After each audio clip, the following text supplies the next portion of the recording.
want to go back just a little bit to last week's message, for the very end of the message when I was speaking about Esau. How many were here last week? Everybody got to... How many remember what I was talking about last week? Oh, that's making me feel pretty good right there. Well, I would like you to turn with me to the 27th chapter. We're going to read about Esau, the struggle that Esau had. Genesis. Come on, you know your Bible better than that, Renee. Story of Jacob and Esau. Okay, I take it back. I apologize. Genesis chapter 27, verses 35 and 37. Somebody forgave me? I said she still loves you. Oh, okay. Thank you. Okay, are we ready? Yeah. For chapter 27, verses 35, probably 6 and 7. Now, after Esau, he was struggling with his brother stealing his blessing from him, and his father said, "Your brother came with deceit and has taken away your blessing, both his birthright and his blessing." And Esau said, "Is he not rightly named Jacob? The deceiver, trickster, Jacob. He's robbed my blessing." Then I want to just skip down. Esau asked his father, "Don't you still have a blessing for me?" And the blessing that we read last week, I'm going to read that again right now, 39 and 40. Speaking blessing over his son, "Behold, your dwelling shall be of the fatness of the earth, of the dew of heaven from above. By your sword you shall live, and you shall serve your brother. And it shall come to pass, when you become restless, that you will break his yoke from your neck." Now, after Isaac had spoken that blessing over his son, look at verse 41. We didn't do much reading last week because I was talking too fast, but verse 41 says, "So Esau hated Jacob because of the blessing with which his father blessed him. And Esau said in his heart, 'The days of mourning for my father are at hand. Then I will kill my brother Jacob.' As soon as the mourning is over, I'm going to kill him." And that's where he was at. That's where he left. Jacob took off. His mom and dad made a plan, spoke a blessing over him, sent him off to go be with his uncle. Now, on the way, what I want to talk about this morning is is monumental moments. The title of this message will be Monumental Moments this morning. So Jacob took off and he was gone. He was a mama's boy. We talked about that. He got out there in somewhat of the wilderness, out there by himself, spent the night, pulled a rock under his head, spent the night there. And that night, God came to him in a dream, the Jacob's ladder story. I would encourage all of you to start reading this week with the 27th chapter of Genesis in through the 37th chapter. 27 through 37, 10 chapters, 10 pages. This story is so awesome. It's just absolutely intriguing to me. So your homework. So he spent the night, pulled a rock under his head. We talked about that rock, and I will go to this. And this stone, the 22nd verse of the 28th chapter, he woke up the next day and he said, "This stone which I've set as a pillar shall be God's house, and of all that you've given me, I surely will give a tenth back to you." So he created a pillar, a monument right there. That was a moment in Jacob's life that he would never forget. So at this stage in his life, he was a single man. He was running away, running for his life. He created a monument with one rock. We made reference last time to Jesus referring to the rock, speaking to Peter, says, "And on that rock I will build my church." Remember that? The gates of hell will not prevail against it. So a single rock monument this time. Moving on, trying to fast forward here a little bit. We don't have a great deal of time left. So his first encounter, he created a monument right there, a monumental moment. Joseph created a monument there. So we'll move from there to chapter 36, verses 6 and 7 in chapter 36, where I want you all to read to. chapter 36, verses 6 and 7. Now, you know a lot of what happened. We talked about it last week, a lot of what had happened, how Jacob had feared for some 20 years. He'd been afraid of his brother because he knew his brother wanted to kill him. He was so angry because his blessing had been stolen. He knew his brother would not forgive him, and so he was always looking over his shoulder, worried about someday, the prophetic word spoken over his life is someday he would come back to his hometown and would be an incredible blessing. His seed would be so many that you couldn't even count them. He would live in the land of his father and his grandfather. So someday recompense is going to happen. Someday reconciliation is going to happen. But dreading that, how is that going to happen? How is that ever going to work? So he lived in fear. You say in fear. He lived in fear of his brother, always thinking there was something unsettled within him, in his spirit, knowing that his brother hated him and wanted to kill him. That wouldn't be a very pleasant way to live, would it? No. So he had that to be settled in his spirit. His brother Esau, we talked about last week some, had the yoke of his brother. Jacob's yoke was over Esau's head. He was serving his brother through the yoke of unforgiveness. And when that yoke was broken off, he came into a place of blessing where God could bless him because he was not standing in the place of bitterness and unforgiveness, but he was standing in the position to receive the blessings of God. That's where we left off last week, right? Okay, now I want to read to you. We'll read together what happened after these two have come together, after Jacob has faced his greatest fear, that being meeting his brother, and after Esau has forgiven his brother and stands in a place ready for all the blessing that God has for him. We will see that in the 36th chapter, 6th and 7th verse. They buried their father. They're living in this land together right now. God has so incredibly blessed them, starting with 6. Then Esau took his wives, his sons, his daughters, all the persons of his household, his cattle, all his animals, all his goods, which he had gained in the land of Canaan, and went to a country away from the presence of his brother Jacob. Why did he leave? Because their possessions were so great that there wasn't room for both of them. The land could not support them, all of the people and all of the blessing that God had given them. Now, is that not amazing? Like, wow. Everybody say, wow. Wow. Jacob faced his greatest fear, stepped up, faced fear, met with his brother, encountered God before he crossed over and met his brother.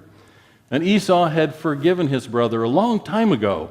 He stepped into blessing when he took the yoke of unforgiveness off his neck. That's such a big point right there. If you hate somebody and can't forgive somebody, they have a yoke around your neck that keeps you from accomplishing, from doing, and from receiving. Has to be taken care of. Yoke has to be removed. Then the blessing of God can shower down on you. All right, moving on now. When Jacob ended up leaving, we back up just a little bit. You know, Jacob had gone, lived with his uncle, ended up marrying two of his daughters, Laban's daughters, and decided that he had big enough herds, he had enough assets. It's time for him to end up parting company with Laban. So he gathers up and takes off in the middle of the night. He gathers them up and he takes off and leaves. Well, Laban's pretty upset, not just because he's taken off with his daughters and herds and cattle, all of the stuff that was supposed to be his in the first place, but he had taken the household idols, something that was important to Laban.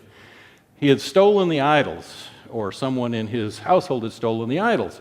So they've traveled, they're out in the sticks, and Laban, he has figured that out. He is furious. Another guy that's absolutely furious with Jacob.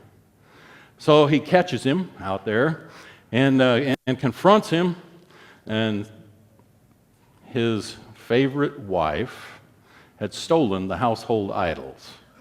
She's got them in the saddlebags of her camel, got them hidden there. Laban goes through and searches every tent, searches everything to find those household idols, as he is going to, read it. You read it. I don't need to go into the details. Read that. You'll be intrigued by that. But, yeah, Rachel sits on the camel and refuses to get off the camel and she said, well, I'm in that womanly way that happens to women like once a month or so, that happens. So Laban didn't want to mess with that, so he let her stay on that camel and kept those things hidden. The great deceiver, his wife, also bought into that deceiving, that trickster thing. It's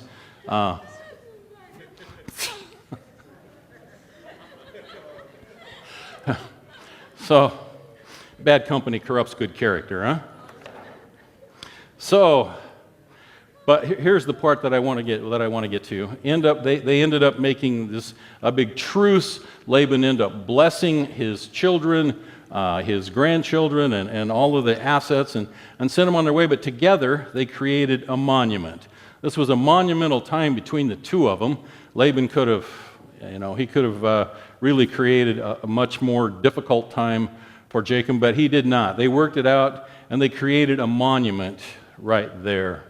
They sat on that monument. They had a meal together. It was another monumental moment that Jacob, when they created that, it's a place that he could go. Anytime that you would go back and see that would bring the memory back of another time that God absolutely blessed him. Okay? Creating memories. Now, when you think of the monumental experiences and moments in your life, you can create a monument in your mind. You don't have to pile up a bunch of rocks. I started to title this message, Piling Rocks, or Making Rock Piles. But so those monumental moments in your life that are real life-changing moments, you make a decision at that time when God shows up and pulls you out of the situation or blesses you in that situation. You make a decision in your mind, in your spirit, in your soul, as to how I'm going to remember that. Is it going to be what an incredible blessing when God showed up? When I go by this place, like, yes, I remember when God showed up in this situation, and it was so awesome, and it was so positive, and He delivered me, and He helped me, and He blessed me. Or you go by and think back about that situation and go, oh, that was the worst time in my life. That was so horrible. That was one terrible time in my life that I will never forget. God, where were you? I oftentimes hear people say, if God really loved me, why then did this? If God was involved in this situation, why then did this happen? Instead of, God delivered me from that, and He blessed me through that. We are getting bitter or better through every situation, every test, every trial that we go through. We come out the other side bitter or better. I think, what are we going to walk in? Bitterness or betterness? Bitterness or betterness? And if when we go through that situation, we make that pile of rocks, that monument that we go back to and think, praise God, you brought me out of that. You helped me through that. And I want to just give you thanks and praise for that, rather than, oh, that was the worst time in my life. That was so bad. That was horrible. Are you with me? We're going to walk in betterness. Let's just say that together. We will walk in betterness. Jesus said, trials will come. We know that trials will come. But when we get through those, we build that monument and we find the place and the reason to say, Thank you, Jesus, that you brought me through.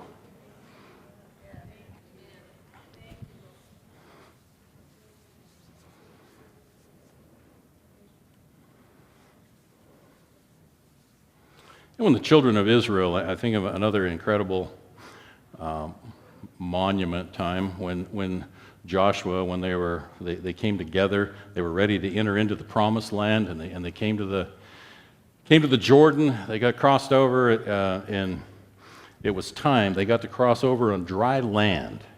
You know, the priests, they stepped out into the water, and the river, it stopped, it backed up, so they all got to cross over on dry water, and they were told each to gather a stone from that experience, to gather a stone, take it over, and create a monument, one for each of the tribes, a dozen big stones. Who knows how many little stones they ended up, but a dozen big stones to create a monument for them stepping into their promised land. It's like, at that point, they could choose to remember 40 years in the desert, or they can choose to remember the promise that God has made to them as they're entering into their promised land because they're crossed over. Are the battles finished? No.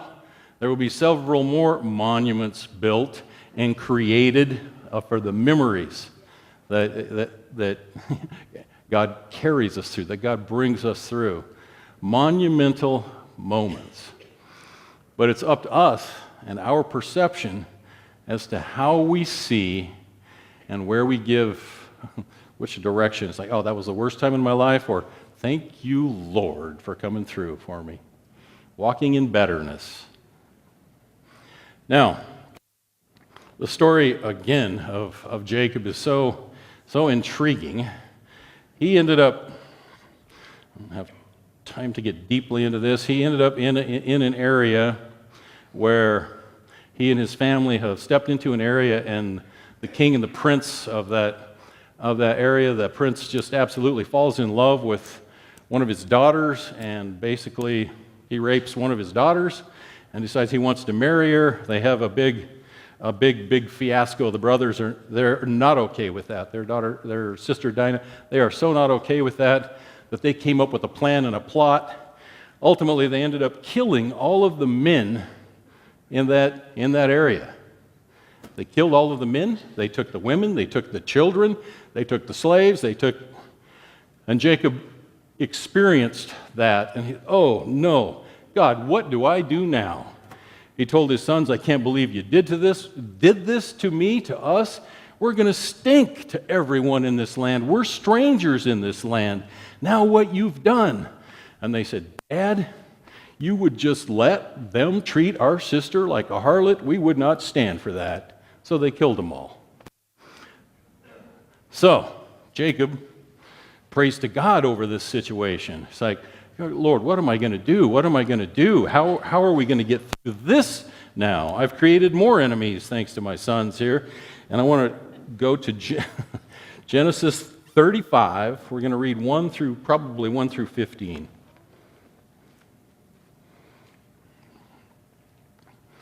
So he's gone through this situation. God said to Jacob, arise, go up to Bethel and dwell there. Make an altar there to God who appeared to you when you fled from the face of Esau your brother. And Jacob said to his household and to all who were with him, put away the foreign gods that are among you, purify yourselves and change your garments. It's like, oh.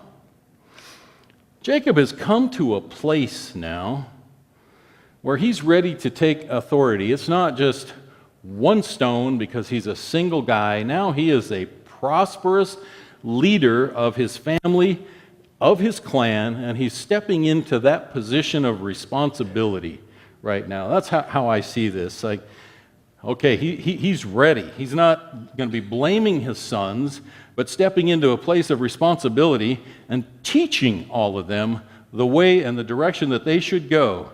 He is the spokesperson for God to all of the people around him, to his household and to his family.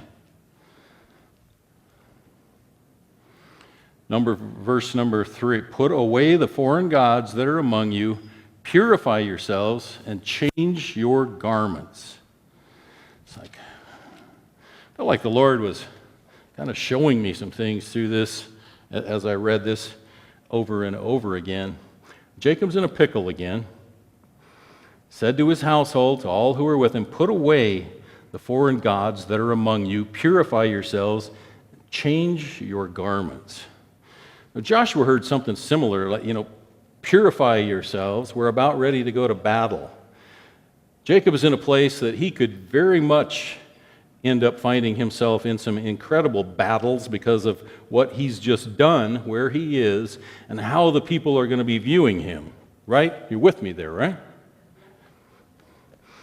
Put away your foreign gods. I think often of the quote, Jack Taylor's quote, that says, an idol or a foreign god or an idol, anything that you have to check with before you can say yes to God is an idol in your life.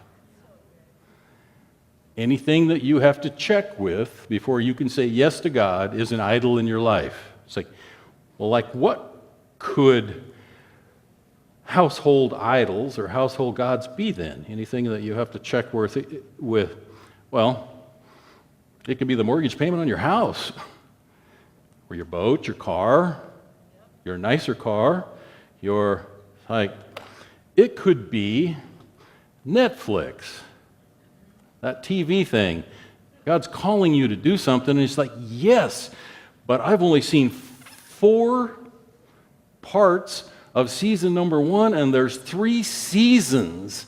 I have got to do some binge watching tonight. It's the only opportunity that I have. I can't go do that.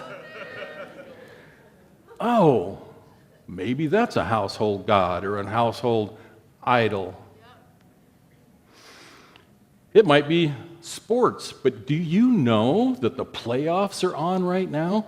I could go next week, but there are so many idols and gods that we can end up having in our lives. I couldn't even begin to name them all. But anything that you have to check with before you say yes to God can and will become an idol in your life. Put away the foreign gods that are among you, purify yourselves, and change your garments. What does garments signify? It's like, well, that's the things most close to you. It can be the people that are most close to you, the things that you so closely regard. Again, the Bible says bad company corrupts good character. We have to be careful who we allow to speak into our lives. We have to be careful of the things that are close to us, representing the garments, the stuff that's honest, that's close. Yeah. Okay. Verse 3. Let us arise and go up to Bethel, and I will make an altar there to God, who answered me in the day of my distress, and has been with me in the way which I have gone. So they gave Jacob all the foreign gods which were in their hands, and all their earrings which were in their ears. What? And Jacob hid them under the terebinth tree which was by Shechem. It's like, when I read this, I felt like that was so highlighted to me. Jacob took their foreign gods, we're going to call them their sins, anything that separated them, that came between them and God.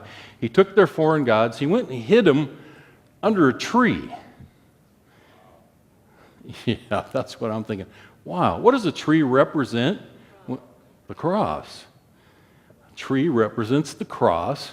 He took their sins, hid them under the tree, representing the cross that Jesus was hung on. It's like, man, they've been taken, they've been hidden, they won't be remembered anywhere because nobody even knew where he put them. It's like, oh, your sins will be as far as the east is from the west, cast into the sea of forgetfulness. It's like, man, talk about types and shadows. Like I said, you can go through this, as I've been doing over and over again. It's like, oh, thank you, Jesus. That's pretty amazing. So we hid him under the tree. They changed and they put on new garments. I want you to listen to what comes here really soon. They went on and they journeyed, and the terror of God was upon the cities that were all around them. Then they did not pursue the sons of Jacob. It's like, where there is unity, God commands the blessing. The blessing was on them. The fear of the Lord was around everybody that saw them. Nobody even dared to attack them because God was so evident in their lives and was blessing them in their journey. Like, oh. So Jacob came to Bethel, which is in the land of Canaan, and he and all the people who were with him. And he built there an altar and called the place El Bethel, because there God appeared to him when he fled from the face of his brother. Skip down to 9. Then God appeared to Jacob again when he came from Padan Aram and blessed him. And God said to him, "Your name is Jacob.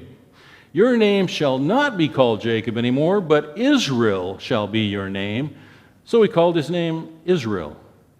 Also God said to him, "I am God Almighty. Be fruitful and multiply. A company of nations will proceed from you, and kings shall come from your body. The land which I gave Abraham and Isaac I give to you and to your descendants after you. I give this land." Then God went up from him in the place where he had talked with him. So Jacob set up a pillar in the place where he talked with him, a pillar of stone, and he poured a drink offering on it, and he poured oil on it, and Jacob called the name of the place where he spoke, God with him. Where God spoke with him, Bethel. Another incredible monument after an incredible blessing, and no longer this time he gathered up all of the idols, took all of the sins of the family, of everyone that was traveling with him, buried them under the tree, walked in God's blessing and favor, because now there was unity in his camp, in his family, went back to the place, and this time it wasn't just pouring the oil over one stone, over the stone that was just under his head, but this was an incredible big pillar and a heap, that when he was to travel to that place, it's like he would be remembering and then share, because it was a monumental moment for everyone that was a part of his.